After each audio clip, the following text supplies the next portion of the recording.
بسم اللہ الرحمن الرحیم۔ حاشیہ شامی قولہ والمحکی عن الامام۔ اس حاشیے سے پہلے متن کو سامنے رکھتے ہیں۔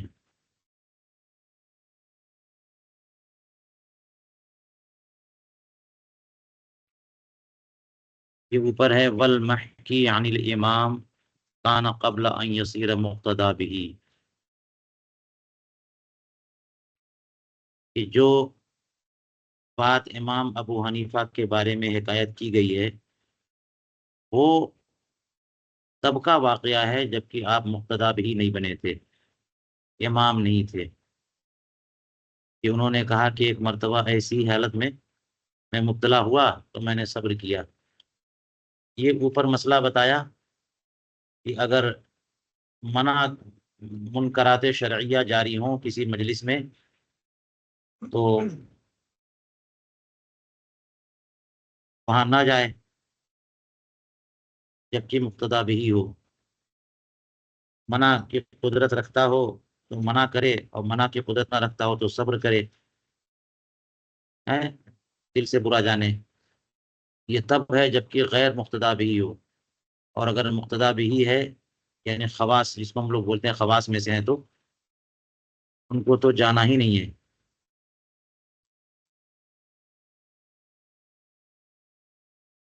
یہی کہا علم یکن مما یقتدا بھی، اگر مقتدا بھی نہیں ہے تو صبر کرے،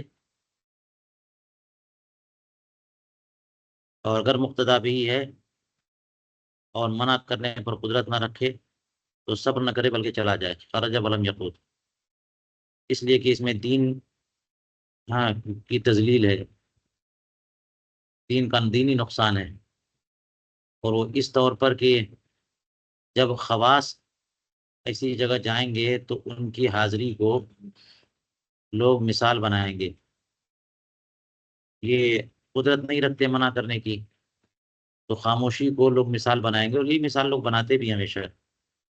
کبھی بھی آپ کوئی نہی عن منکر کریں تو لوگ آپ پر اعتراض کرتے ہیں کہ آپ ہی بڑے بڑے مولانا ہیں، آپ ہی نئے نئے آ گئے ہیں، اتنے لوگ بڑے بڑے تھے، انہوں نے کچھ نہیں کہا، انہوں نے کچھ نہیں کہا، انہوں نے کچھ نہیں کہا۔ تو مداہنت تو ایک عام سی بات ہو گئی ہے، لیکن کمزوری بھی اس سے بھی عام زیادہ مسئلہ جو ہے نا کمزوری ہے۔ بات سمجھ میں آ رہی ہے؟ ہمت نہیں ہوتی بولنے کی، تو ان کی خاموشی کو مثال بنا کر کے لوگ تقریر مان لیتے ہیں کہ وہ خاموش ہے، اس کا مطلب صحیح ہے، تو رسول کی شان ہے نا خاموش ہے تو صحیح ہے۔ مگر یہ کہ ہوتا ہے عوام کے نزدیک تو یہی ہے، وہ اتنے بڑے مفتی تھے، اتنے بڑے عالم تھے، انہوں نے کچھ نہیں کہا اور آپ آ کر کے فتنہ پھیلا رہے ہیں، فتنہ پھیلا رہے ہیں۔ اسی لیے کہتے ہیں کہ خواص کا حکم الگ ہے اور عوام کا حکم الگ ہے اس طرح کے معاملات میں۔ جنازے کی نماز کے بارے میں مسلمان کا تو حق ہے نا جنازہ، لیکن خواص میں سے اگر خواص میں ہے تو وہ فاسق بندہ ہے، گنہگار مجرم ہے، بہت سارے ایسے مسائل ہیں کہ حکم ہے خواص کو کہ وہ نہ جائے نماز جنازہ۔ حضور کریم علیہ الصلوۃ والسلام نے خود فرما دیا کہ اس بندے کے اوپر قرض ادا نہیں کیا اس نے یا ادائیگی کے لیے مال نہیں چھوڑا تو پھر میں نماز جنازہ نہیں جاتا، تم لوگ پڑھ لو۔ تو یہ ہے مقتدا بھی اگر ہے وہ امام ہے خواص میں سے ہے، منع نہ کر سکے تو نہ ٹھہرے، صبر نہ کرے بلکہ چلا جائے۔ تو اب یہ سوال پیدا ہوا کہ امام ابو حنیفہ نے کہا کہ مجھے خود اس قسم کے حالات کا سامنا ہوا کہ منکر چل رہا ہے اور مجھے قدرت نہیں ہے منع کرنے کی تو میں نے صبر کیا۔ تو کہتے یہ مقتدا بھی ہونے سے پہلے کی بات، یہ تعبیر۔ اس سے یہ بات سمجھ میں آتی ہے کہ اس طرح کی تعبیر کی مہارت چاہیے، ہے نا، ذہن میں لانی چاہیے، رکھنی چاہیے، کیونکہ مجھے نہیں لگتا کہ کوئی حوالہ بھی دیا انہوں نے، لیکن بہرحال انہوں نے کہہ دیا۔ اسٹیجز تو ہوتے ہیں، مطلب الگ الگ احوال اطوار ادوار گزرتے ہیں، تو امام ابو حنیفہ جو ہے وہ صبر کریں اور نہ بولیں، یہ کیسے ہوگا؟ ہیں جبکہ وہ بادشاہ اسلام اور خلیفہ وقت سے ٹکر لے لیں، ہیں اور جیل میں چلے جائیں، کوڑے کھائیں اور قضا کا عہدہ قبول نہ کریں، اور پھر کہیں کہیں خاموش رہیں عام عام جگہ پہ، تو اس کا مطلب کبھی پہلے کی بات ہوگی۔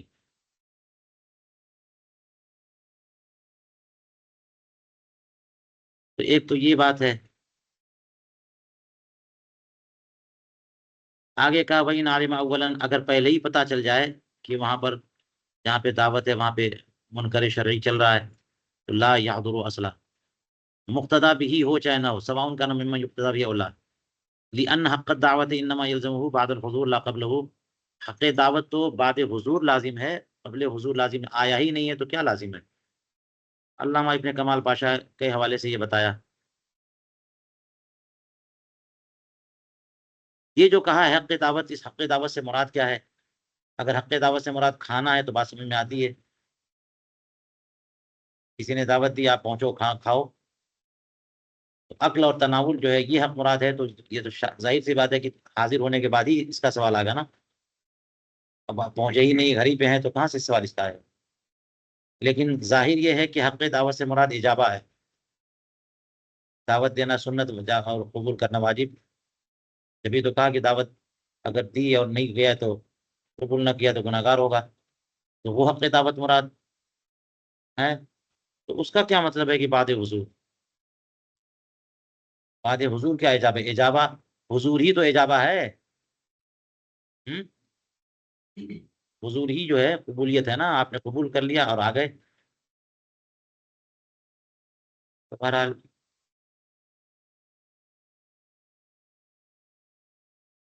السراج الوہاج میں ہے کہ دلت المسألۃ ان الملاہی کلها حرام، سارے ملاہی حرام ہیں، سارے ملاہی بیکار کا کام، خلاف مقصد، عبث، لہو یہ ہے۔ تو یہ کیسے؟ علامہ شامی کہیں گے کہ سارے ملاہی حرام اس لیے کہ لعب کا لفظ آیا اور اس کے بعد کہہ دیا جو مسائل بیان کیے ہیں، جو احکام بیان کیے ہیں، وہ سب وہ احکام ہے کہ منکر شرعی کے لیے وہ حکم ہے، اس کا مطلب لعب جو ہے وہ اللہ مراد ہے، اس سے لعب سے کیا مراد ہے؟ اور اللہ سب کے سب باطل، تو سب کے سب حرام، تبھی تو کہا کہ منع کرنا پڑے گا، ورنہ مقتدا بھی یہ توڑ کے چلا جائے۔ اب یہ سب باتیں جب آ گئیں کہ نہیں منع کر سکتا تو صبر کرے، اور منع کر سکتا ہے تو منع کرے، اور پہلے سے پتا ہو تو حاضر نہ ہو، اٹھ کے چلا جائے، تو اس سے یہ بھی مسئلہ نکلا کہ وَيَدْخُلُ عَلَيْهِمْ بِلَا إِذْنِهِمْ لِإِنْكَارِ الْمُنْكَرِ، کہ ان کی اجازت کے بغیر ان پر جا سکتا ہے منکر کے انکار کے لیے، منکر پر نکیر کے لیے کہ تم نے ایسا غلط کام خلاف شرع کیوں کر رہے ہو۔ اس کا مطلب یہ ہوا کہ بلا دعوت بھی ازالہ منکر کے لیے آدمی جا سکتا ہے، تو جو بندہ بلا دعوت جا رہا ہے وہ ولیمہ کھانے جا نہیں رہا ہے، تناول کرنے نہیں جا رہا ہے وہ، بلکہ ازالہ منکر کے لیے۔ تو کہیں پر منکر شرعی چل رہا ہو تو وہاں پہ ضروری نہیں کہ دعوت دیں گے آپ کو تبھی آپ جائیں گے، نہیں عن معروف، نہیں عن المنکر جو ہے یہ الگ سے مستقل فریضہ ہے، آپ کو وہاں پہ دعوت ہو نہ ہو، اگر آپ کو پتہ چل گیا کہ وہاں غلط کام ہو رہا ہے اور آپ کے پاس قدرت ہے منع کرنے کی، تو آپ کو جانا بلا اذن بھی۔ یہ وہی والی حدیث پاک ہو گئی کہ من رأى منکم منکرا فلیغیرہ بیدہ، اپنے ہاتھ سے، تو یہ تو حضور کریم علیہ السلام اتھارٹی دے رہے ہیں سب کو، اور من رأى منکم منکرا عام کر دیا جو بھی دیکھے، تو کیا یہ اسی کے لیے جس کو دعوت دی گئی ہو؟ اور میں نے بتایا تھا کہ علماء نے اس کو محمول کیا ہے غلات پر، ہے نا، حکام پر، جو اصحاب ولایت ہیں، جن کو حق ہوتا ہے کہ وہ سارا اختیار ان کو ہوتا ہے، حکومت کے لوگ ہیں، خلفاء ہیں، سلاطین ہیں، حکام ہیں، عمرا ہیں، پولیس کے لوگ ہیں، اور میں سمجھتا ہوں کہ شوہر بھی ہے بیوی کے معاملے میں، بچوں کے معاملے میں باپ ہے، ان کو کیا ضرورت کہ آپ دعوت دو گے نہیں دو گے، پہنچ جائیں گے، وہی لوگ چھوڑ دیں گے، اگر تو پھر منکرات شرعیہ انہی کے علاقے میں چل رہا ہوگا، تو اجازت کی بھی ضرورت نہیں ہے۔ حضرت عبداللہ ابن مسعود رضی اللہ عنہ فرماتے ہیں کہ صوت اللہو والغنا ينبت النفاق في القلب كما ينبت الماء النبات، کہ فرماتے ہیں کہ لہو اور گانے گیت کی آوازیں جو ہیں یہ دل میں نفاق پیدا کرتی ہیں، جیسے کہ پانی سے پودا اگتا ہے، پانی پودے اگاتا ہے تیزی کے ساتھ نفاق۔ تو اب یہ سب چیزیں لہو اور لعب جو ہے نا، جو بندہ اس کا عادی ہوتا ہے وہ اس کے دل میں نفاق پیدا ہوتا ہے۔ اور دیکھیے پھر بہت ساری چیزیں دھیرے دھیرے سمجھ میں بھی نہیں آتی ہیں، دھیرے دھیرے یہی نفاق کا معاملہ یہ ہو گیا کہ ظاہر تو اسلام کر رہا ہے مگر دل میں کچھ اور ہے، بہت ساری چیزیں سمجھ میں بھی نہیں آتی ہیں، تبھی نا دھیرے دھیرے کرتے کرتے کہتے ہیں ضرورت ہو گئی ہے، ابتلا عام ہو گیا، مسئلہ ہو گیا، معاملہ تو وہیں سے خراب چل رہا ہے، ہوتے ہوتے ہو گیا سب، سمجھ ہی میں نہیں آتا۔ بتا دو کہ ٹی وی منع ہے، مووی منع ہے، فلم منع ہے، تو کیا مسئلہ اس میں تو بڑا زبردست کیریکٹر پیش کر رہے ہیں، اس میں تو یہ دکھایا جا رہا ہے، اس میں کہانیوں میں یہ بتایا جاتا ہے، اس میں ہمت دکھائی جاتی ہے، جمع مردی دکھاتے ہیں، انصاف دکھاتے ہیں، تو وہ سمجھ میں بھی نہیں آتا کہ کیا حرام منکر کیا ہے، کرتے کرتے تام ہو گیا۔ گیم ہوتا ہے، کرکٹ میچ ہے، فٹ بال میچ ہے، بہت ساری چیزیں ہیں، اب اتنے معاشرے میں لوگ داخل کر لیتے ہیں کہ اس کی خرابی جو ہے وہ سمجھ میں اب نہیں آتی، اور علماء منع کریں گے نا تو کہیں گے یہ لوگ بیکورڈ ہیں، ہے نا، وہ حالات کے ساتھ نہیں چلتے، حالات کے تو یہ ہوتے ہوتے وہی چیز۔ اور شریعت یہ کہتی ہے کہ کوئی کام بیکار نہ ہو، ان سب چیزوں کا مقصد کیا ہے بتا دیں؟ انٹرٹینمنٹ کہتے ہیں، تفریح۔ تو انٹرٹینمنٹ کے بارے میں تو جو ہے کیوں آدمی اس قسم کا کام کرے؟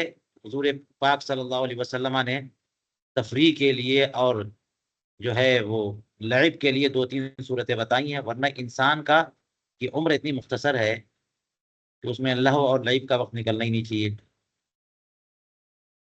سمجھ میں آ رہی ہے؟ یہ سمجھ میں نہیں آتا کہ جب لہو اور لعب کی جتنی بھی صورتیں ہیں، کرکٹ میچ دیکھ لو یا کوئی بھی چیز کر لو، سارا نقصان پبلک کا ہے، سارا فائدہ اس انڈسٹری کا ہے، جو لوگ اس انڈسٹری کو اور زیادہ آگے بڑھاتے جا رہے ہیں، جو اسپورٹ کے ماہرین ہیں، جو کھلاڑی ہیں، وہ تو کروڑوں کروڑ بناتے ہیں، ٹی وی چینل والے لاکھوں لاکھ بنائیں گے، اس پہ کتنے ماہر سٹے بازی کریں گے، وہ لاکھوں لاکھ بنائیں گے، بیوقوف عوام بن رہی کہ وہ زبردست چھکا مارا، وہ مارا، اور تمہارا کیا ہوا؟ تم تو پیسہ دیے، تمہاری تو ورزش بھی نہیں ہوئی، تمہارا تو پورا دن کا ٹائم برباد ہوا۔ تو وہ پھر بات سمجھ میں یہ ہے، میں تفسیر کر رہا ہوں کہ لہو اور غنا سے نفاق کیسے پیدا ہوتا ہے۔ سیدنا عبداللہ ابن مسعود کی بات ہے، یہ ان کا قول ہے، یہ ہے نفاق۔ ہوتے ہوتے ہوتے ایسا نفاق پیدا ہو جائے گا کہ چیزیں سمجھ میں نہیں آئیں گی۔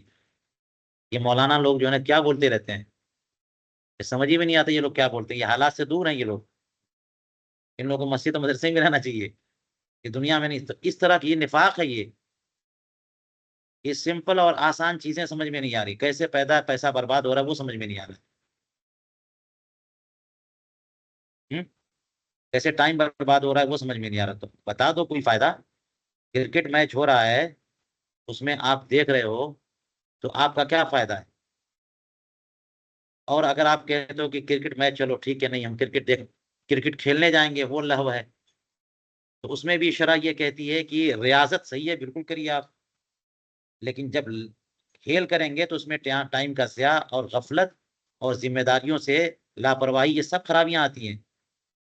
تو اسی لیے ہمارے علماء فرماتے ہیں کہ آپ کو اگر ریاضت کے طور پہ کھیلنا ہو تو آپ کرکٹ کھیلیے جا کر کے،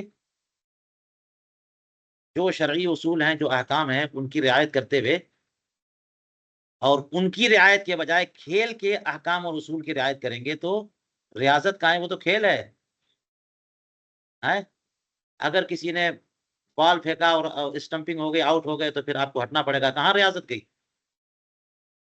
آپ کو تو سیٹ یہ کرنا چاہیے تھا کہ میں اس وقت تک جو ہے بیٹنگ کرتا رہوں گا جب تک تھک نہ جاؤں، اور بال پھینکنا ہے تو اس وقت تک پھینکتا رہوں گا جب تک کہ تھک نہ جاؤں، میں کیوں 6 بال کی پھینکوں گا؟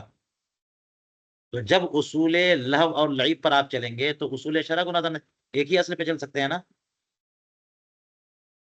تو جہاں پر آپ نے اصول کی مطابقت کی، یہی چیز آپ کی اس عمل کو لہو بناتی ہے، اور یہی چیز آپ کو بہت ذمہ داریوں سے غافل کرتی ہے. آپ جائیے، 1 گھنٹے کا ٹائم ہے عصر سے مغرب تک، بیٹو بلے لے کے جائیے، 2 آدمی جائیے، 4 آدمی جائیے، کھیل کھل کے اذان کا وقت آ گیا فوراً چلے آئیے. مگر یہ سب نہیں ہوگا، وہ ہوگا اسی انداز میں. کچھ بات سمجھ میں آ رہی نہیں آ رہی ہے؟ تو یہ فرق ہے، یہی نفاق کا نفاق ہے. یہی یہ بات آپ کو سمجھ میں نہیں آ رہی ہے ہماری. آپ یہ سوچتے ہو کہ ہم لوگ جو ہے نا علماء منع کرتے رہتے ہیں، جس چیز سے منع کرتے ہیں وہ یہ چیز ہے، سارے اللہ و حرام. حضرت عبداللہ ابن مسعود رضی اللہ عنہ فرماتے ہیں کہ اس سے نفاق پیدا ہوتا ہے. چلیے اتنا پڑھ لیا ہم نے، اب علامہ شامی کی بات دیکھتے ہیں. فرمایا ول قولہ والمحکی عن الامام، یعنی امام ابو حنیفہ نے بیان کیا، فرمایا تھا ابتلیت بہذا مرۃ فصبرت، میں ایک بار ایسی حالت میں مبتلا ہوا تو میں نے کیا کیا؟ صبر کیا. تو یہ صبر کرنا یعنی آپ نے منع نہ کیا، اٹھ کے وہاں سے چلے نہیں گئے، تو یہ کب کی بات ہے؟ مقتدا بہی ہونے سے پہلے کی بات ہے. ہدایہ قولو وَإِنْ عَلِمَ أَوَّلًا، اگر شروع ہی میں پتا چل جائے کہ وہاں منکر شرعی ہے، افاد انما مرہ، اس قید سے یہ فائدہ دیا انہوں نے کہ جو اب تک باتیں گزری ہیں وہ اس حالت کے بارے میں ہے کہ جب قبل حضور معلوم نہ ہو. تو آئے، آ کر کے دیکھے، اگر منع نہ کر پائے تو صبر کرے، اور منع کر سکے تو منع کرے، وہ بھی نہیں کر سکتا تو اب اٹھ کے چلا جائے وہاں سے. تو یہ کب کی بات ہے؟ قبل حضور معلوم نہ ہو تو، اور قبل حضور معلوم ہو جائے تو قولوا لا يحضر اصلا بالکل نہیں آئے گا. الا اذا علم انهم يتركون ذلك احتراما له فعليه ان يذهب.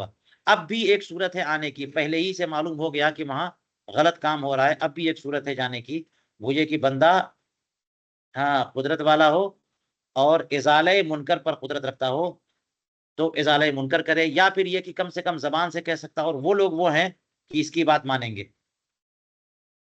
اس کی بات پیر صاحب ہیں، والد صاحب ہیں، بڑے بھائی ہیں، بڑے بھائی کی بات مانتے، استاد کی بات مانتے ہیں. تو اور وہ بندہ کسی کی بات مانے گا نہیں، لیکن استاد صاحب ہیں، پیر صاحب ہیں، وہ جائے گا تو پریشر میں آ ہی جائے گا.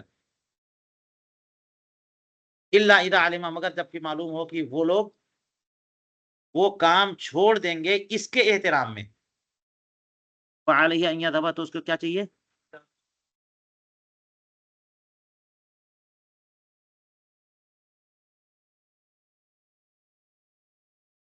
اتقانی نہیں.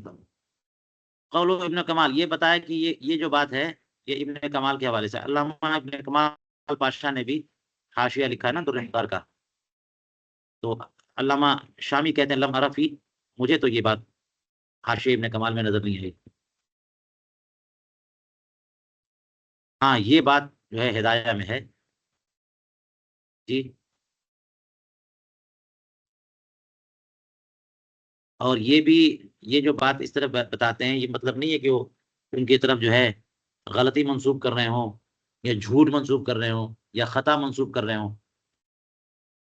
جو بھی بات ہو، انہوں نے کہا کہ میں ہر جزیہ، ہر بات کو اصل ماخذ سے ملاؤں گا، جیسا پاؤں گا ویسا لکھ دوں گا. تو طریقہ یہی ہوتا ہے جو بیان کر رہے ہیں، ہے نا. اور آج کل کوئی ایسا کرتا ہے تو اس میں ساتھ میں ایک نوٹ بھی لگا دیتا ہے کہ وہ جھوٹ بول رہے ہیں. ایک بات اور لگاتا ہے، وہ کیا؟ یہ غلط بیانی ہے، سرقہ ہے، جھوٹ ہے. یہ ضرور لگاتے ہیں لوگ آج کل. اور امانت داری یہ کہ اس طرح سے بیان کیا جائے. اسی لیے کہتے ہیں کہ نسخے بہت ہوتے ہیں، اس پر محمول کرنا چاہیے کہ ہو سکتا ہے کوئی اور نسخہ ہو، اس میں ہو، اس نسخے میں نہ ہو. قال تحتاوی وفیہ نظر، امام تحتاوی نے اپنے حاشیے میں لکھا کہ یہ بات محل نظر ہے. کہ پہلے سے معلوم ہو جائے تو وہاں جائے ہی نہ. والاوضح،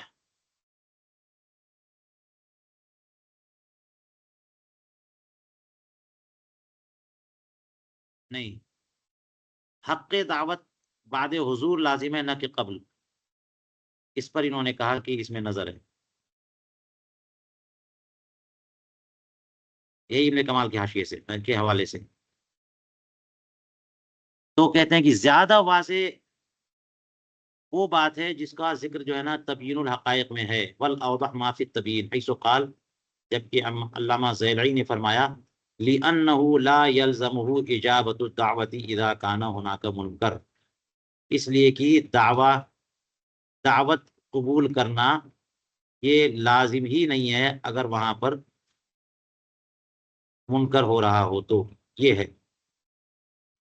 یہ بات بالکل واضح بھی لگتی ہے، سمجھ میں آتی ہے کہ جب وہاں منکر ہو، کہنا کہ دعوت قبول کرنا لازم ہے، تو جب اسے پتا ہو کہ دعوت جب ہاں کہ وہاں پہ منکر ہے تو دعوت قبول کرنا لازم ہی نہیں ہے. یہ ہے، اور یہ زیادہ واضح ہے برخلاف اس کے جو اوپر متن میں ہے کہ حق دعوت لازم ہے بعد حضور، اور اس میں تبیین میں ہے کہ اجابہ دعوت لازم نہیں ہے جب وہاں منکر ہو. تو بات کلیئر ہے. یہ حق دعوت سے کیا مراد ہے بعد حضور، یہ بات میں نے بتائی تھی آپ کو، یہ بات واضح نہیں ہے، اس سے زیادہ بات واضح ہوا ہے. تو انہوں نے کہا قلت لکنہ لا یفید وجہ الفرق، اگر یہ زیادہ واضح ہے جو تبیین الحقائق میں ہے تو اس سے بھی تو فرق سمجھ میں نہیں آ رہا ہے. ما بین ما قبل الحضور وما بعدہ، یہ قبل حضور اور بعد حضور کا کیا فرق ہے جی. یہ کہیں گے کہ دعوت قبول کرنا لازمی نہیں ہے اگر وہاں منکر ہے، تو یہ تو قبل حضور بھی حکم ہے یا بعد حضور بھی حکم ہے. ابھی آپ حاضر نہیں ہوئے، دعوت دی گئی، آپ کو پتا ہو تو منکر ہے تو دعوت قبول مت کریے، حاضر ہو گئے دعوت قبول مت کریے، دونوں میں تو ایک ہی ہوگا. تو فرق کیسے، اس سے فرق تو معلوم نہیں ہو رہا ہے. اور وہ جو علامہ ابن کمال کے حوالے سے بات کی گئی ہے اس میں صراحتاً فرق کیا گیا ہے کہ حق دعوت بعد حضور ہے نہ کہ قبل حضور. کہتے ہیں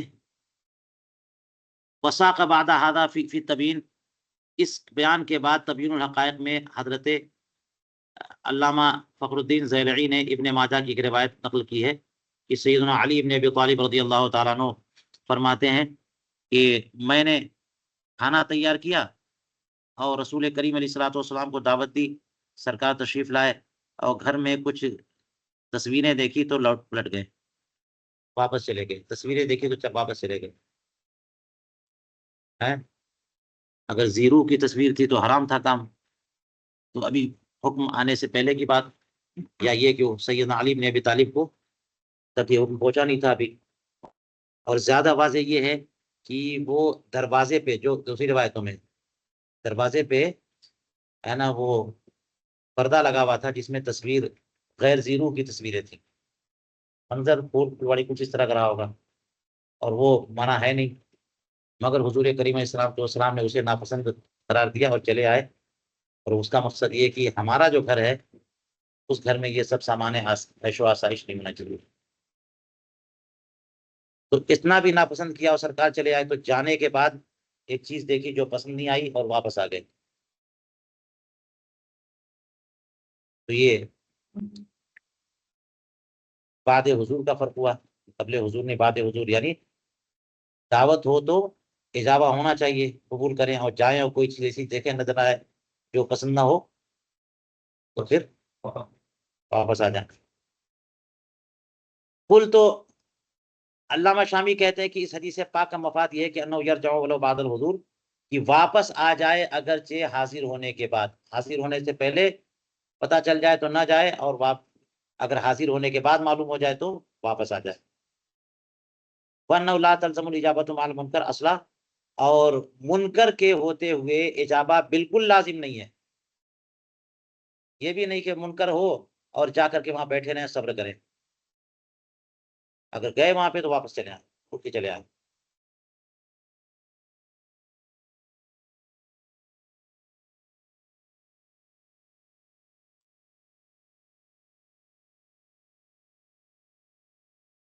تأمل قالوا ودلت المسألہ،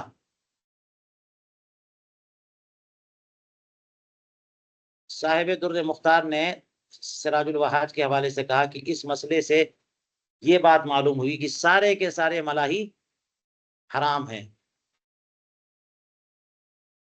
تو اس مسئلے نے اس بات پر کیسے دلالت کی؟ جو مسئلہ بیان کیا کہ وہاں پر لعب اور غنا ہے، تو یہ ہے تفصیل ہے پوری۔ تو وہی کہتے ہیں اس لیے دلالت کیسے ہوئی؟ اس لیے کہ امام محمد نے اطلق اسم اللعب والغنا، یہ ظاہر روایہ سے یہ مسائل اخذ کیے گئے، امام محمد نے لکھا اس کو، تو لفظ کیا استعمال کیا؟ لعب کا لفظ، لعب اور غنا۔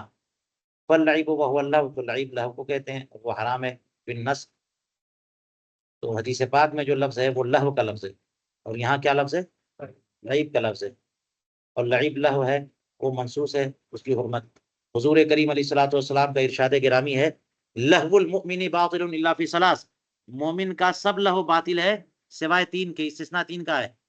تعدیب ہی اسی کا بیان ہے، یہ تعدیب ہی فرسہ، اور ایک روایت میں ملاعبت ہی بے فرس ہی، اپنے گھوڑے کو ٹریننگ دینا، دوڑانا، بھگانا، یا اس کا کھیلنا، ٹریننگ کے لیے، تعدیب کے لیے اس کا اپنے گھوڑے کے ساتھ کھیلنا۔ ٹائم لگا رہا ہے، کوئی مقصد نہیں، دوڑا رہا ہے، کیوں؟ کیا مقصد ہے؟ جنگ ہے، جہاد ہے؟ نہیں بس ٹریننگ، دوڑاتے رہیں گے تب تو تیار ہوگا، تو اس کے لیے ذرا کھیلے اس کے ساتھ۔ تو کھیلنے کا بھی مقصد کیا ہے؟ کہ ہم بھی ٹرین رہیں اور یہ بھی ایکٹیو رہے، اور سلیقہ ہے، مہارت آ جائے فن ہر کو ضرب میں۔ تو ایک لہو کی کیا صورت ہے کہ اپنے گھوڑے کے ساتھ کھیلنا، دوسری صورت ورم یہی عن قوسی، اپنے کمان سے تیر چلانا، یعنی نشانہ بازی مجاہد کے لیے، تیسری صورت وہ ملاعبتی مع اہلہ، اپنی اہل کے ساتھ ملاعبت کرنا۔ یہ سب وہ چیزیں ہیں کہ ٹائم گزارے آدمی، ملاعبت کرے اور کوئی کام مقصود نہ ہو، تو یہ ملاعبت ہو گئی۔ ان تین طرح کے لہو یا لعب کی اجازت ہے، اس کے علاوہ کسی کی اجازت نہیں ہے۔ کفایہ وقضا قول الامام، اسی طرح سے امام ابو حنیفہ نے جو کہا ابتلی، تو دلیل علی انہ حرام، تو اس حدیث پاک سے بھی پتہ چلا کہ سارے لہو حرام ہے، اور امام اعظم ابو حنیفہ نے کہا کہ میں مبتلا ہوا ایک ایسی صورتحال میں، اس سے بھی پتہ چلا کہ یہ لہو حرام ہے، اتقانی نے کہا۔ وفیہ کلام لابن الکمال، اور اس میں علامہ ابن کمال پاشا نے کچھ کلام پیش کیا ہے نا، اس پر کچھ بحث کی ہوگی، لیکن جو کچھ بھی بحث کی ہے فیہ کلام، اس کو بھی محل نظر ہے، یہی عبارت ہے نا۔ فراجعہ متأملا، تو علامہ ابن کمال پاشا کی عبارت کی طرف مراجعت کریے اور تأمل کرتے ہوئے کریے۔ اب دیکھا جائے کہاں ہے، ہمارے پاس تو ہے نہیں نسخہ۔ قولہ وَيَدْخُلُ عَلَيْهِمْ، جہاں منکر شرعی چل رہا ہو وہاں بلا اذن جائے، منع کر سکتا ہے تو منع کرے، روکے۔ لِأَنَّهُمْ أَسْقَطُوا حُرْمَتَهُمْ بِفِعْلِهِمُ الْمُنْكَرَ فَجَازَ حَتْكُهَا، اس لیے کہ ان لوگوں نے منکر کام کر کے اپنی عزت کو خود نیلام کر دیا ہے۔ تو حرمت مومن کی پاسداری ہمارے اوپر واجب ہے نا، جب وہ خود ہی اپنی حد کی حرمت کر رہا ہے تو کون سی عزت ہم بچائیں جب وہ خود نہیں بچا رہا ہے؟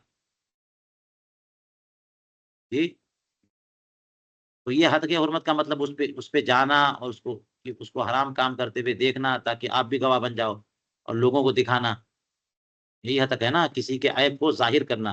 آپ چلے جاؤ گے، اطلاع ہو جائے گی تو ظاہر ہو گیا۔ تو جب وہ خود سب کے سامنے کر رہا ہے تو حد کی حرمت اپنی خود اس نے کی، تو اس نے، ان لوگوں نے اپنی حرمت ضائع کر دی منکر کام کر کے، تو ایسی حرمت کا حتک جائز ہے، کیونکہ حتک تو پہلی ہو چکی، تو جائے۔ کمال الشہود ان ينظروا الى عورت الزانی حیث حتک حرمت نفسی، جیسا کہ گواہوں کو یہ حق حاصل ہے کہ زانی کے شرم کی جگہ پر نظر کریں، دیکھیں، کب؟ یعنی گواہی کے لیے، کیونکہ اس نے تو خود اپنی حرمت کو ضائع کر دیا، زنا کا کام کر رہا ہے، وہ زنا جیسا کبھی کام جو ہے وہ مشغول ہے، اور کوئی آ کے دیکھ سکتا ہے، یا یہ بھی ماحول رکھا ہے اس نے باقی، تو اپنی حتک حرمت کس نے کیا؟ تو ایسے موقع پر جو ہے نا وہ ایسے شخص کی حضرت حرمت میں کوئی حرج نہیں، خود جائے، اور 4 گواہ ضروری ہے نا، 3 گواہ کو بلا کے لائے دکھائے. تو غلط کام کرتے ہوئے دکھانا یہ بری بات ہے نا، لیکن جب اس نے خود اپنی حرمت ضائع کر دی، اپنی عزت برباد کر دی، تو گواہوں کو بلا کے دکھانا اور دیکھنا. اور حدیث پاک میں ہے، فقہائے کرام نے فرمایا، اور حدیث پاک میں بھی ہے کہ اس کی گواہی تبھی معتبر ہوگی جبکہ اس طرح دیکھے جیسے کہ سرمے دانی میں سلائی. تو جب تک دیکھے گا نہیں کیسے گواہی دے گا؟ اور یہ عمل کرنا حرام تو دیکھنا حرام، لیکن جو اپنی حرمت خود ضائع کرتے تو دیکھنا جائز گواہی کے لیے. وہ تمام وہ فی المنح، منح الغفار میں پوری تفصیل ہے. قولو قال ابن مسعود، حضرت عبداللہ ابن مسعود نے لہو اور غنا کے بارے میں فرمایا تھا نا کہ نفاق کا مورث ہے. رواہ فی سنن، سنن میں یہ مروی ہے مرفوعا الی النبی صلی اللہ علیہ وسلم. یہاں تو انہوں نے حضرت عبداللہ ابن مسعود کا قول بیان کیا کے طور پہ بیان کیا، لیکن یہ سنن میں حدیث مرفوع کے طور پہ ہے. الفاظ یہ ہیں، ان الغناء ينبت النفاق فی القلب، غنا دل میں نفاق پیدا کرتا ہے. گانا بجانا، اس سے دل میں نفاق پیدا ہوتا ہے. کما فی غایت البیان، جیسا کہ غایت البیان میں ہے، یہ ہدایت کی شرح ہے. وقیلہ، کہا گیا، ان تغنا لیستفید نظم القوافی ویصیر فصیح اللسان لا باس به، اگر تغنی کرے یعنی گائے، ترنم ریزی کرے، کس لیے؟ تاکہ نظم قوافی کا فائدہ حاصل کرے اور فصیح اللسان بن جائے، کوئی حرج نہیں ہے. اچھا، کبھی کبھی کیا ہوتا ہے، فن شاعری سے اگر دلچسپی ہو تو اس میں اوزان اور بحور کا بڑا معاملہ ہوتا ہے نا. وہ جو بحریں ہوتی ہیں ان پر سیٹنگ ضروری ہوتی ہے، ان کے اوزان ہوتے ہیں، انہیں زمین پر لکھتے ہیں وہ کلام. تو جن کو مہارت نہیں ہے نا، تو وہ مہارت سیکھنے کے لیے وہ ایسا کریں گے کہ جب وہ ترنم سے پڑھیں گے نا تبھی اندازہ ہوگا کہ وزن کہاں ٹوٹ رہا ہے، کہاں سلامت ہے. بعض لوگ شعر بگاڑ دیتے ہیں تو ترنم خراب، ترنم سے اندازہ ہو جاتا ہے کیا کہ وزن سلامت ہے کہ نہیں ہے. وزن سلامت رہے گا تب تو شعر بنے گا، تب تو بندہ فصیح اللسان بنے گا. تو وزن فصیح اللسان بننے کے لیے تربیت، مشق کر رہا ہے وہ، اور مشق کے لیے وزن کی سلامتی معلوم کرنے کے لیے وہ کیا کر رہا ہے؟ وہ ترنم کر رہا ہے، گا رہا ہے وہ. تو اس مقصد کے لیے اگر وہ گائے کہ نظم قوافی کا فائدہ حاصل کرے کہ قافیہ سلامت ہے کہ نہیں، سب صحیح ہے کہ نہیں، کوئی حرج نہیں. وکیلا یعنی کوئی مقصد ہو، آپ کو پتا ہے تفصیلات اس کی، اور یہ خود تفصیلات بتا رہے ہیں کہ مطلقاً کوئی چیز گا لینا جائز اور مباح کلام یوں ہی منع نہیں ہے. ترنم جو ہے وہ منع نہیں ہے. کلام میں کے اندر خرابی ہو، کفریہ اشعار ہوں، یا بے حیائی پر مشتمل اشعار ہوں، یا کسی زندہ عورت کی حسن و جمال کی تعریف اس میں کی گئی ہو، اس قسم کی چیزیں ہوں، یا پھر یہ کہ خود گانے میں خرابی ہو، سب ٹھیک ٹھاک ہے، کلام ٹھیک ہے، کوئی کلام خلاف شرع نہیں ہے، لیکن جو آپ ترنم ریزی کر رہے ہیں اس سے حاصل کچھ نہیں ہے، کوئی مقصد نہیں ہے، تو اس کی بھی خود اپنی خرابی ہے. اسی لیے کہا کہ اگر ترنم ریزی کرے اور اس کا مقصد یہ ہو کہ وزن کی سلامتی معلوم کرے، کوئی مقصد ہو. نعت پاک پڑھتے ہیں، مقصد ہے کہ لوگوں کے اندر رسول کریم علیہ الصلوۃ والسلام کے عشق کے جذبات پیدا ہوں، اچھا لگے سرکار کی نعت، ان کی توصیف، یہ باقاعدہ مقصود ہے. یہ کوئی مقصد ہونا چاہیے. وہی کہہ رہے ہیں کہ وقیل ان تغنا وحدہ لنفسه لدفع وحشتی لا باس به، ایک مقصد یہ بھی بتایا کہ اگر تنہائی میں وہ خود اپنے لیے ترنم ریزی کر رہا ہے، کس لیے؟ تاکہ تنہائی جو ہے کا احساس دور ہو جائے، وحشت دفع کرنے کے لیے. کبھی کبھی ایسا ہوتا ہے اندھیرے میں 2 بجے رات کو چلو ایک نعت پاک زوردار اویس قادری والی چلا چلا کے پڑھو، پھر سارے بھوت پریت ادھر ادھر ہو جائیں گے، اور چپ چاپ آواز آئے گی تو پلٹ پلٹ کے دیکھو گے اور جنات ڈرائے گا. تو دفع وحشت کے لیے کیا کرو، کوئی ترنم جائز کلام جو ہے نا اس کا ترنم کریں تو لا باس بھی، اس میں بھی کوئی حرج نہیں ہے. اور یہی اخذ کیا ہے امام سرخسی نے، وذکر شیخ الاسلام، اور شیخ الاسلام نے ذکر کیا ان کل ذالک مکروہ عند علمائنا، ہمارے علماء کے نزدیک یہ سب مکروہ ہے. تو یہ وہ چیز ہے جس کو بیان کیا ہے، اس میں بہت اقوال ہے نا، بہت اقوال ہے، بہت مذاہب ہے لوگوں کے. صوفیہ جو سماع کی محفل کی بات کرتے ہیں ہے نا، اس کے جواز اور عدم جواز پر بہت اقوال ہے. اور ہمارے نزدیک جیسا اعلیٰ حضرت نے بیان فرمایا، وہ مزامیر اگر اس میں شامل ہو جائے تو اس میں کوئی اختلاف یا کوئی ایسی بات نہیں ہے کہ اس کے جواز کا کوئی قول معتمد علماء نے کیا ہو، ہے نا. فاسق متصوفہ کریں تو کریں، ہمارے کسی جو بھی سلاسل جتنے بھی ہیں ان کے معتمد علماء اور مشائخ وہ بھی اس کے جواز کے قائل نہیں. مزامیر، کیونکہ معازف اور مزامیر کے بارے میں نص موجود ہے کہ حضور کریم علیہ الصلوۃ والسلام نے فرمایا کہ بعثت بمحق المعازف، یہ گانا بجانا، جھانج اور مزامیر، ان سب کو مٹانے کے لیے میں آیا ہوں.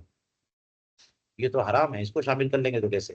اس کے بغیر کی بات کریے کہ قوالی اگر مزامیر کے بغیر ہو، ڈھول تاشے کے بغیر ہو تو نعت پاک ہے وہ. اگر حضور پاک صلی اللہ علیہ وسلم کی یا کی تعریف و توصیف ہو یا کسی بزرگ کی تعریف و توصیف، منقبت ہے، جائز ہے، اچھی بات ہے، مطلوب ہے. ہم لوگ کہتے ہیں، بہت سارے لوگ کہیں گے کہ وہ بھی غلط ہے یعنی منقبت یا بادشاہوں کی تعریف میں کلام کہنا. اور جو لوگ کہتے ہیں وہ یہ کہ مطلقاً کہہ دیا کہ جائز کلام شاعری اور اس کو گانا یہ بھی منع ہے. اور اس کی وجہ یہ کہ الشعراء یتبعهم الغاوون، یہ کہ شریعت میں شاعری کو سپورٹ نہیں کیا گیا، مطلقاً یہ فرمایا گیا. اور پھر اس کے بعد استثناء ہے، مگر وہ لوگ جو کہ دفاع کریں. اصل حکم یہ ہے کہ اس کی مذمت بیان کی گئی، یہی نہ ہے استثناء اس کی. حضور کریم علیہ الصلوۃ والسلام کو جو لوگ گالی دے رہے ہیں، برا کہہ رہے ہیں، حضور کی عزت کی حفاظت کے لیے، دفاع کے لیے کوئی شاعری کہے، جیسے حضرت حسان ابن ثابت نے اشعار بنا بنا کر کے سرکار کی ہجو کرتے، تو جواب اشعار سے حضرت کعب ابن مالک نے، کعب ابن زہیر نے اور حضرت حسان ابن ثابت نے، ان لوگوں نے دیا. ورنہ شاعری اصلا ناقابل التفات چیز ہے. تو اس وجہ سے سماع کے خلاف ہو گئے بہت سارے لوگ، ہے نا.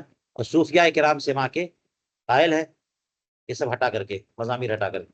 تو یہ ساری باتیں آئیں گی اور آپ سارے جزیات دیکھتے جائیے اور پریشان کہیں مت ہوئیے، ہر ایک کا اپنا اپنا محمل ہے، ٹھیک ہے. تو شیخ الاسلام نے ذکر کیا کہ سارے کے سارے تغنی جو ہے نا مکروہ ہے ہمارے علماء کے نزدیک. اور استدلال اس سے کیا کہ اللہ تعالیٰ نے ارشاد فرمایا وَمِنَ النَّاسِ مَن يَشْتَرِي لَهْوَ الْحَدِيثِ، کہ بعض لوگ وہ ہیں جو کھیل کی باتیں خریدتے ہیں. کیا؟ کھیل کی بات خریدتے ہیں. تو کھیل کی بات خریدنا، اس کا مطلب اس زمانے میں سمجھ میں نہیں آ رہا تھا کہ کھیل کی بات کیسے خریدیں گے، بات کیسے خریدیں گے.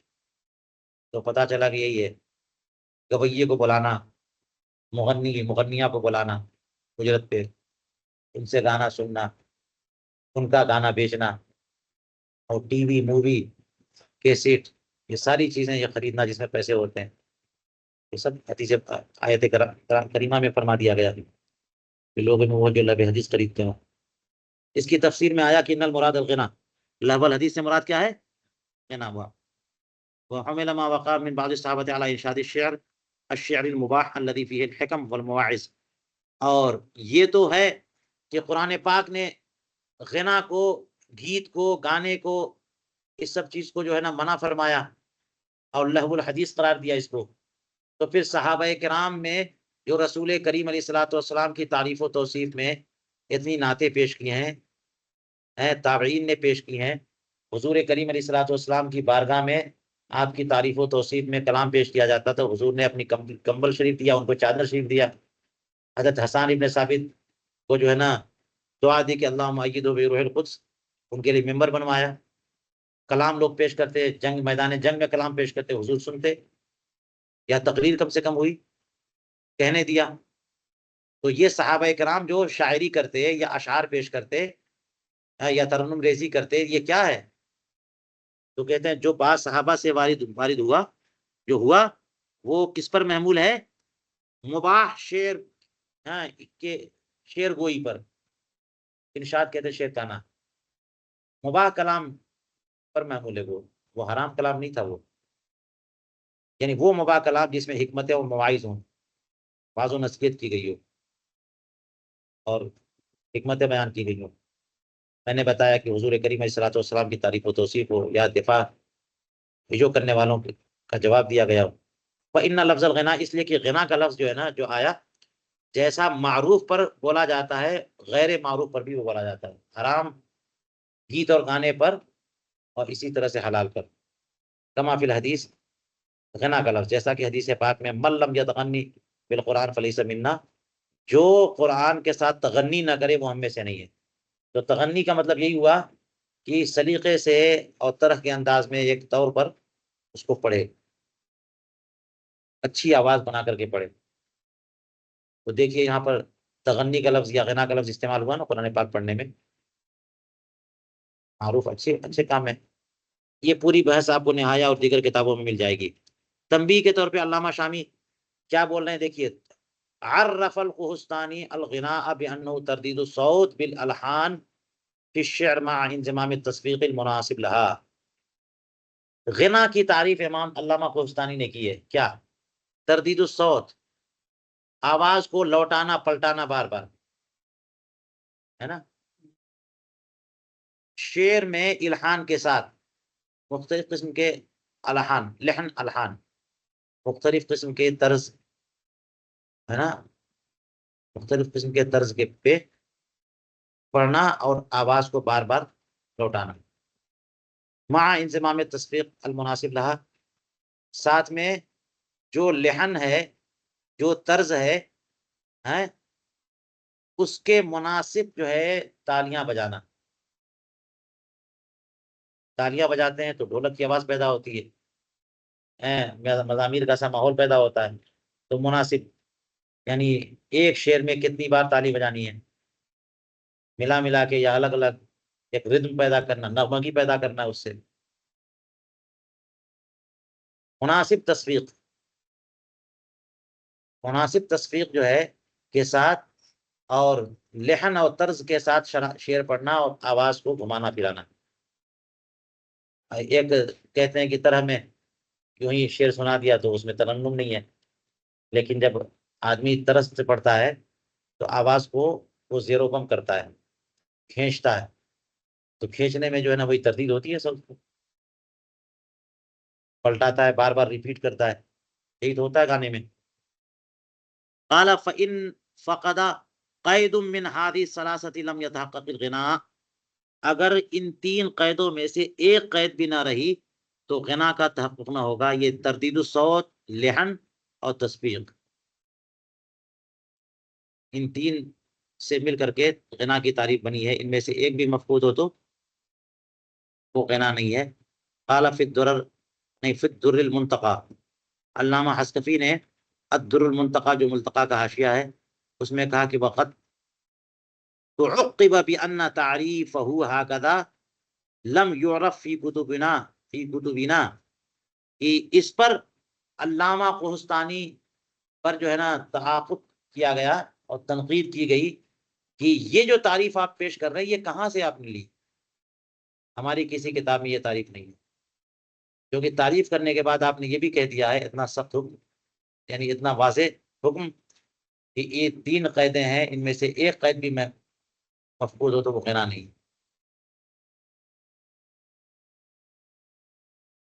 بأن تعریفه هكذا لم يعرف في كتبنا فتدبر۔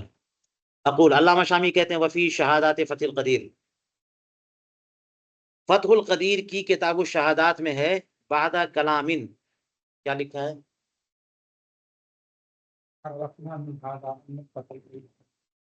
چلیے، کچھ بات پیش کرنے کے بعد امام ابن حمام نے کہا کہ عرفنا من هذا ان التغنی المحرم ما كان في اللفظ ما لا يحل كصفة الذكور الاناث كصفة الذكور المرأة المعينة الحية۔ ذکور کے بعد واو ہے؟ مجھے نہیں لگتا کہ واو ہونی چاہیے۔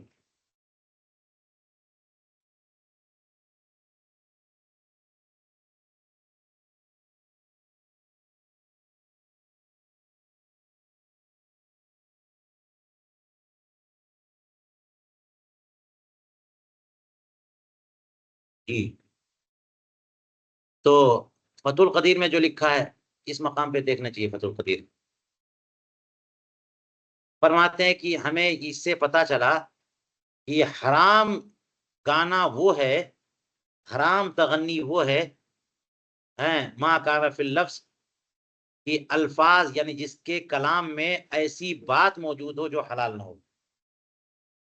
جس کلام میں ایسی بات موجود ہو مالا یحلو، جو حلال نہ ہو. جیسے کہ ذکور جو ہے معین زندہ عورت کی تعریف و توصیف کرے. عورت اگر عورت کی توصیف کرے تو الگ بات ہے، مرد جو ہے وہ کیا کرے؟ عورت کے حسن و جمال کی تعریف و توصیف کرے. تو اس میں ایک قید یہ بھی ہے کہ وہ عورت متعین ہو اور وہ زندہ ہو. اگر غیر متعین ہے تو وہ بات خرابی پیدا نہیں ہوتی. تو انسانی مزاج میں ایک ہیجانی کیفیت برپا ہو جائے تو محض حسن کے بیان کرنے میں اور سننے میں وہ ہیجانی کیفیت الگ سے پیدا نہیں ہوتی. وہ تو پہلے سے موجود ہے. عورتیں دنیا میں موجود ہیں کہ نہیں ہے؟ آپ کو پتا ہے. اور میلان مردوں کا عورتوں کی طرف، عورتوں کا میل مردوں کی طرف، یہ اللہ کی طرف سے وہ تو ہے. جو خواہشات نفسانی ہیں وہ تو ہے نا. تو شیر کی وجہ سے کیا ہوگا؟ شیر کی وجہ سے تو کچھ نہیں ہوا. لیکن ہیجانی کیفیت یا غلط راستے پہ بندہ کب جائے گا؟ جبکہ زندہ عورت، خاص عورت ہو، زندہ بھی ہو، وہ مر گئی ہے اور آپ اس کی تعریف و حسن و جمال کی تعریف و توصیف کریں گے تب بھی کوئی فرق نہیں ہے، ختم ہو گئی، کوئی ہیجان پیدا نہیں ہوگا.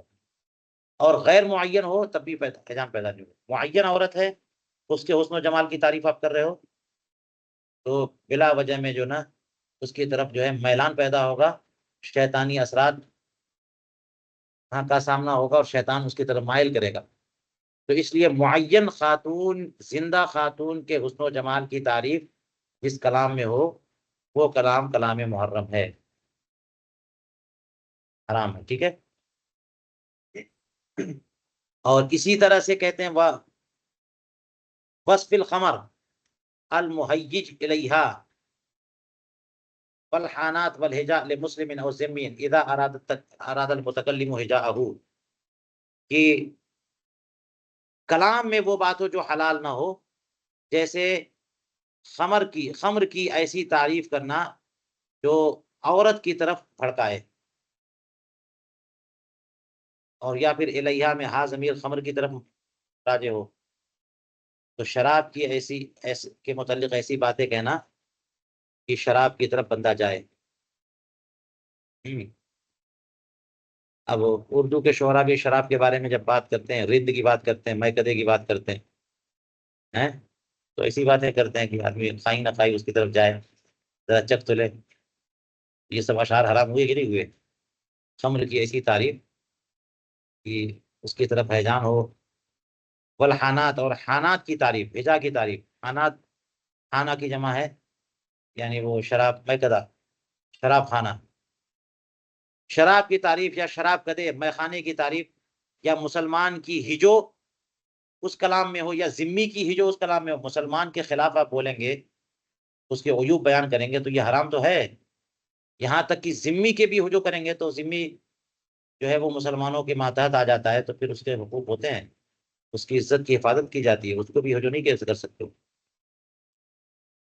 تو اگر ایسا کلام ہے جس پہ مسلمان کی ہجو کی گئی ہو یا کسی ذمی کی ہجو کی گئی ہو، سب جائز نہیں، تو کلام ہی غلط ہو گیا، تو غنا غلط ہے.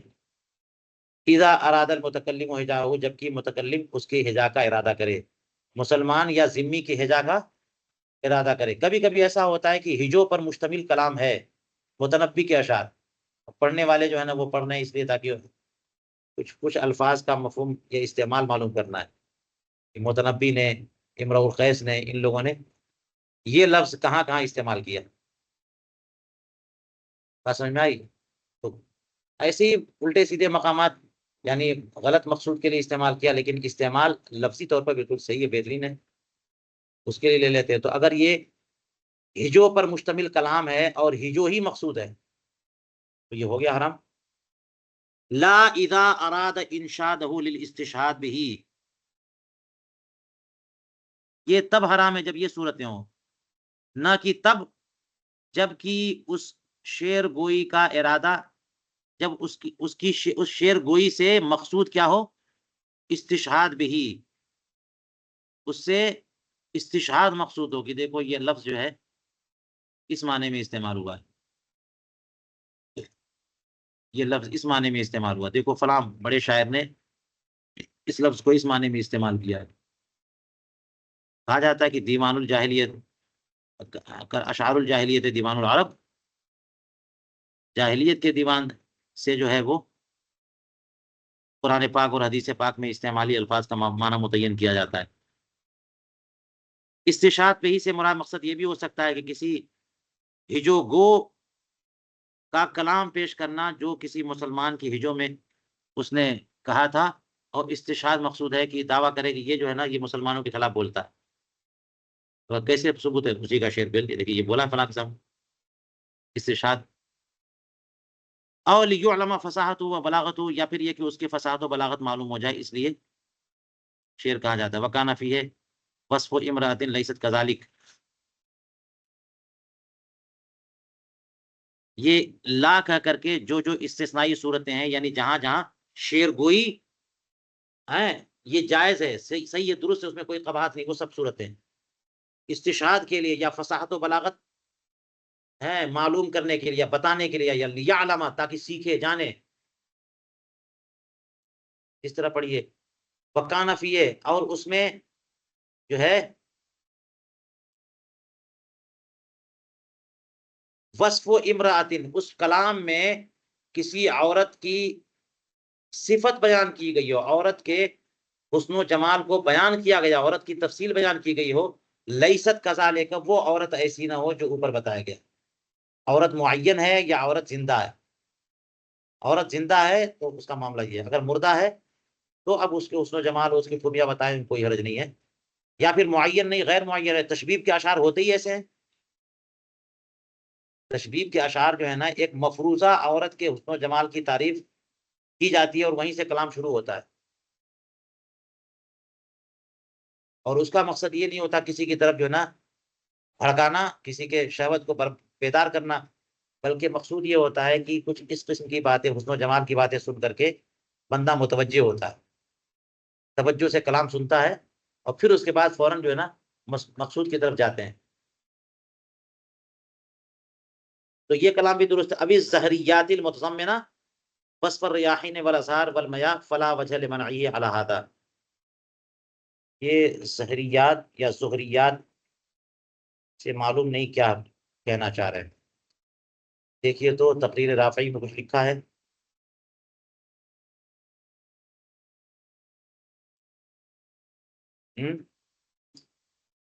تو یا تو یہ کہ کچھ ایسا مخصوص کلام ہوگا جس کو زہریات، زہری کے کوئی شاعر ہو اس کے کلام یا دیوان کی طرف اشارہ ہو، یا پھر زہریات کے بجائے زہریات ہو، یعنی گل و لالا کی باتیں، گلشن کی باتیں، ہے نا، پھول پھلواڑی اور کلیوں اور غنچوں کے چٹکنے کی باتیں، اشعار میں یہی سب ہوتا ہے، تخیلات ہوتے ہیں، تو وہ باتیں گل و لالا کی جو جس کے ضمن میں ہواؤں کی خوبیاں بیان کی گئی ہوں، کلیوں اور پھولوں کی خوبیاں بیان کی گئی ہیں، پانی اور اس کے بہاؤ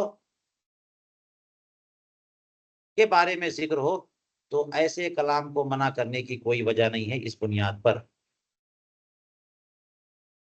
غزل کے اشعار جو ہوں اور کسی خاص عورت کے حسن و جمال کی تعریف نہ ہو، بلکہ منظر کشی قدرت کے مناظر بیان کیے گئے ہوں، بادل ہے، آسمان ہے، چاند ہے، ستارے ہیں، چاند کی چاندنی کے بارے میں، اور کلیوں کے بارے میں، پھولوں کے بارے میں، خوشبو کے بارے میں، پانی کے بہاؤ کے بارے میں، قدرت کے حسین اور جمیل مناظر کی تصویر کشی کی گئی ہو، اس میں کیا حرج ہے؟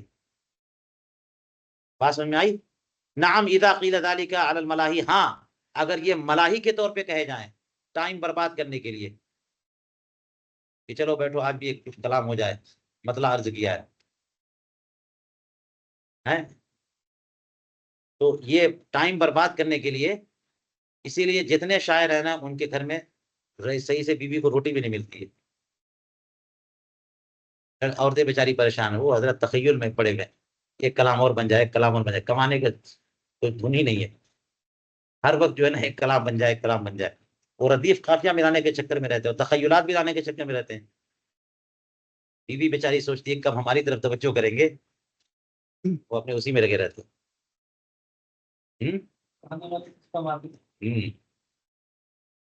تو یہ کہہ رہے ہیں کہ اگر یہ سب کلام بھی ملاحی کے طور پہ کہیں تو امتناع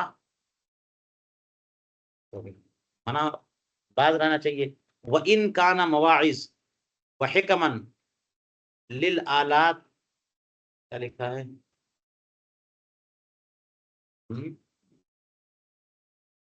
یہ عبارت بھی سمجھ میں آئی نہیں، کیا ہے نسخے میں؟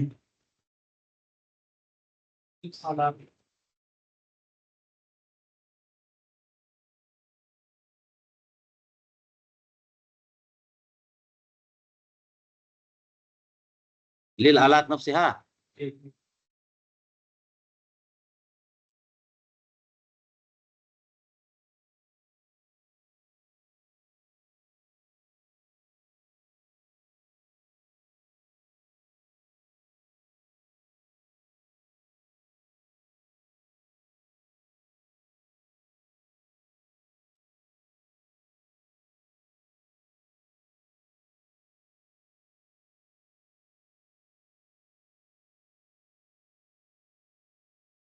یہ جملہ جو ہے اس کی ترکیب سمجھ میں نہیں آ رہی ہے،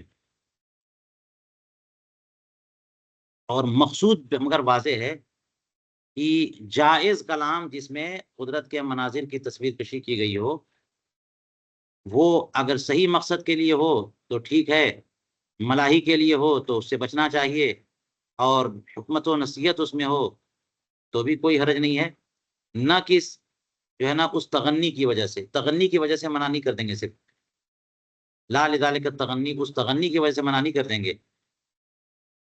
اس کو جائز ہی رکھیں گے۔ اگر تغنی کے ساتھ جو ہے نا لہو و لعب اس میں شامل ہے، ٹائم برباد کرنا شامل ہے تو منع ہے، اور حکمتیں اور مصلحتیں اور وعظ و نصیحت مقصود ہے تو ٹھیک ہے۔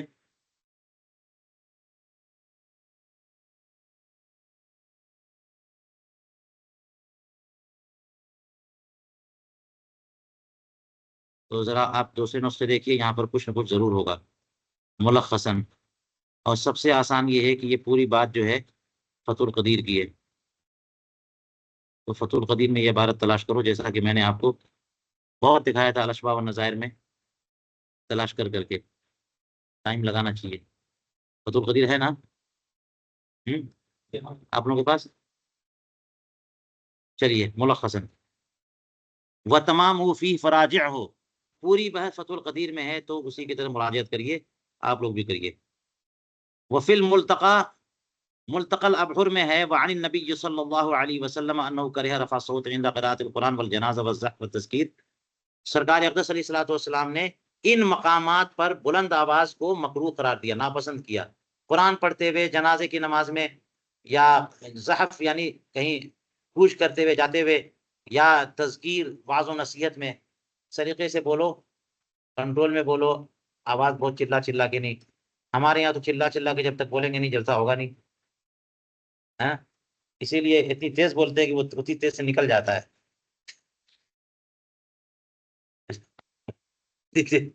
چیز نکل گئی اور جلسہ ختم، کامیاب ہو گیا، ختم بات۔ تذکیر جو ہے نا ہمیشہ زیادہ مؤثر وہ ہوتی ہے جو پرائیویسی میں ہوتی ہے، حضور کریم علیہ الصلوۃ والسلام بلا بلا کے بات کرتے ہیں، سنو سنو، آپ دیکھیے گا کہ جتنا آہستہ بولیں گے نا اتنی زیادہ توجہ کرے گا، نہیں میں تو، آپ کسی کو قریب بلا کر کے ذرا آہستہ بولیں تو وہ کہے گا کہ مجھے بہت خصوصی اہمیت دی جا رہی ہے، کوئی بڑی اہم بات ہو رہی ہے، اور اس بات پر اتنی زیادہ توجہ دے گا وہ بندہ، وہ چلانے والی بات پہ توجہ نہیں دے گا جو آپ نے خاموشی سے اس سے کہی۔ یہ میں بات جو بول رہا ہوں آپ سن رہے ہیں میری بات کو؟ صحیح بات ہے، چلا چلا کے بات بولیے تو میرے لیے تھوڑی، سب کے لیے، پتہ نہیں کون کون سے جنات ہیں اتنا چلا بول رہے ہیں، کس کو سنا رہے ہیں، اور جب ذرا سلیقے سے بولیے گا بالکل آہستہ سے تو آدمی سمجھے گا مجھے اہمیت دی جا رہی ہے، مجھے کہا جا رہا ہے۔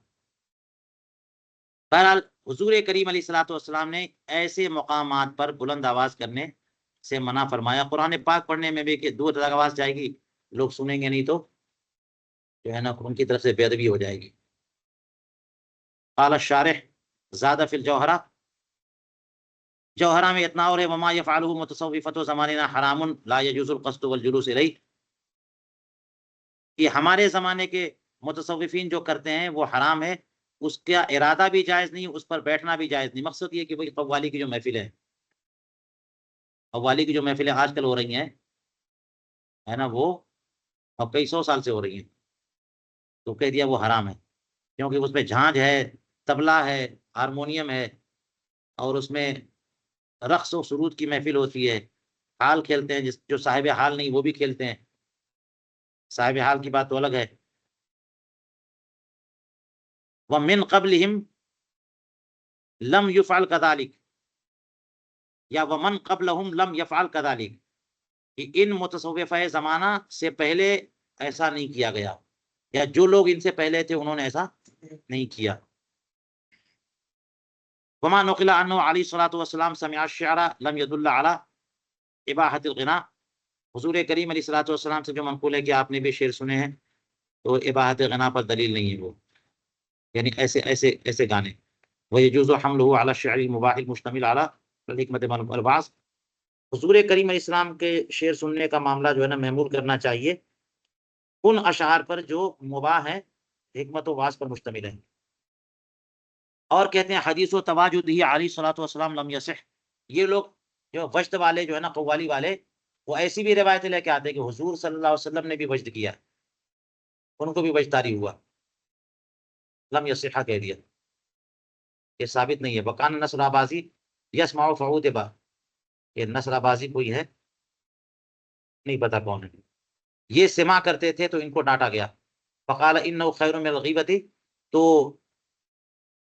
جب ان پہ عتاب نازل، ان کو ڈانٹا گیا، پھٹکار کی گئی، بولا گیا، تو یہ کہنے لگے کہ وہ سماع تو غیبت سے بہتر ہے، ایک دوسرے کی غیبت کرنا اس سے بہتر ہے کہ آدمی قوالی سنے.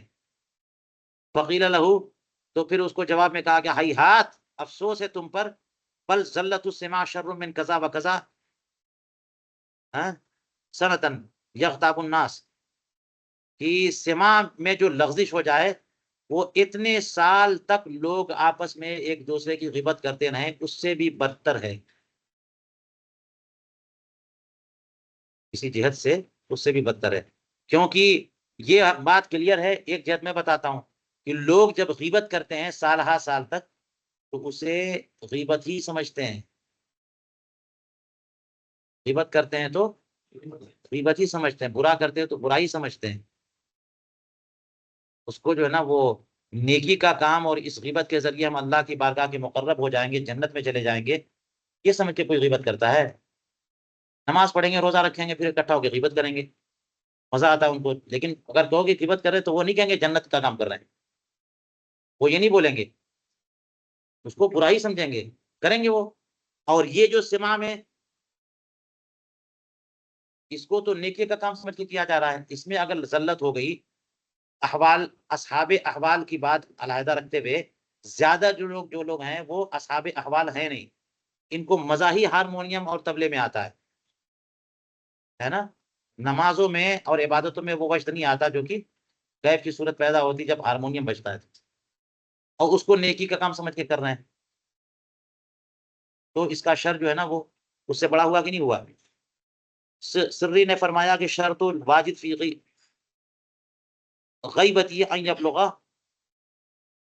الى حد لو ضرب وجهه بالسيف لا يشعر فيه بوجع انتہا، کہ واجد کی شرط یہ ہے، کیا ہے؟ فی غیبت ہی، تو کہتے ہیں نا کہ وجد طاری ہو جاتا ہے، حال آتا ہے، اصحاب حال ہو جاتے ہیں، تو اس کی شرط یہ ہے کہ وہ کیفیت پیدا ہو جائے، وہ یعنی اپنی ذات میں کھو جائے، یا فنا فی الرسول ہو جائے، فنا فی اللہ ہو جائے، یا فنا فی الشیخ ہو جائے، اپنی ذات سے غائب ہو جائے، ایسا وجد اس کے اوپر طاری ہو انہوں نے کہا اس کی شرط یہ ہے کہ اس حد تک غائب ہو جائے کہ وہاں تک پہنچ جائے کہ اگر اس کے چہرے پہ تلوار کی ضرب لگائی جائے تو اس پہ کوئی تکلیف نہ ہو. وہ ہے شرط وجد، اس کے لیے جائز ہے. وہ ہو گئے اصحاب احوال. تو پھر ان کے ساتھ کچھ بھی ہو، کوئی بھی کیفیت ہو. حضرت بایزید بستامی رضی اللہ تعالیٰ عنہ کے بارے میں کہا گیا کہ وہ سبحانی ما اعظم شانی کہتے تھے، جو کہ صراحتاً کلمہ کفر ہے، مشہور ہے یہ، سبحانی ما اعظم شانی، پاکی ہے میرے لیے، میرا مقام بہت بلند ہے. تو ان سے کہا گیا جب عالم صحب میں ہوئے کہ آپ سے یہ جملہ نکلتا ہے، آپ کیوں بولتے ہیں ایسا؟ میں کب بولا؟ جہاں آپ بولتے ہیں ہم لوگوں نے سنا. ان کے نزدیک یہ سری کلمہ شرک ہے، کفر ہے. کہا ٹھیک ہے، اگر میں بولوں نا، اب آئندہ جب بھی بولوں تو مجھے تلوار سے مار دینا، ختم کر دینا. تو پھر وہ عالم سکر میں آئے اور پھر وہ الفاظ نکلے تو لوگوں نے تلوار چلائی، تلوار پلٹ کر کے جو مارتا تھا اس کے پر آ جاتی تھی. بات سمجھ میں آئی؟ یہ بات بھی اعلیٰ حضرت نے فتح برس گیا شرک. چلیے یہیں تک روکتے ہیں، ٹائم کافی ہو گیا، پھر انشاءاللہ آگے. ابھی سما پر کلام جاری ہے.